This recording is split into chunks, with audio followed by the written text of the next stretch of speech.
मैं अक्सर सोचता हूँ कि हमें ऐसा क्यों लगता है कि हम कोशिश नहीं कर सकते। अगर आपका नमाज में दिल नहीं लग रहा तो क्या आप नमाज तर्क कर देंगे? कुरान पढ़ने में मुश्किल आ रही है तो क्या छोड़ देंगे?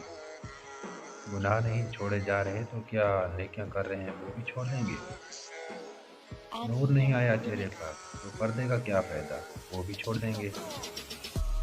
रंग सांवला है तो इस बात पे अल्लाह से शिकायत करेंगे कि मेरे चेहरे पर नूर क्यों नहीं है। हम बुराई को मिटाने के लिए अच्छाइयों का खात्मा क्यों कर रहे हैं? क्या आप अचानक मुकम्मल नेक हो सकते हैं? नहीं ना।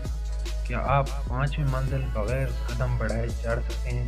नहीं चढ़ सकते। और एक एक कदम बढ़ाकर पहुंच भी गए, बहुत मेहनत वक्त और ताकत लगाकर, मगर फिर भी आपको पता चले कि अभी तो 5 मंजिला नीचे ही रह गई है और लाने वाले भी आप खुद हैं। तो क्या आप अपने घर के बाहर बैठे रहेंगे?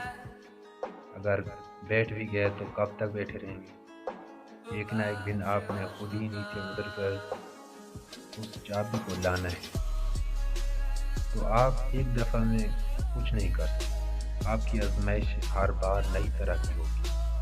अगर आप ये सोच कर पर्दादार कर देंगे तो क्या फ़ायदा, बाकी गुनाह तो जारी हैं।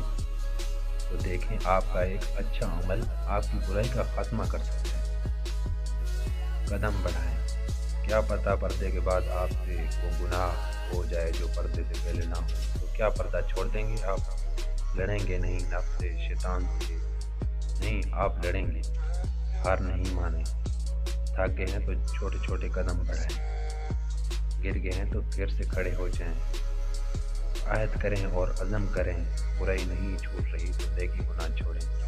बुराई छोड़ने की कोशिश करते रहें। शैतान को मत जीतने दें। अपने नफ्स को गालिब ना आने दें। गुनाह हो जाते हैं लेकिन आप तौबा करें, मगर मायूस और नाउमीद ना हो। ये मत सोचें कि क्या फ़ायदा, फ़ायदा है मगर अभी नहीं। वक्त लगेगा, कोशिश करते रहें। हिम्मत मत हारें। अल्लाह पाक कोशिश करने वालों की मदद करता है।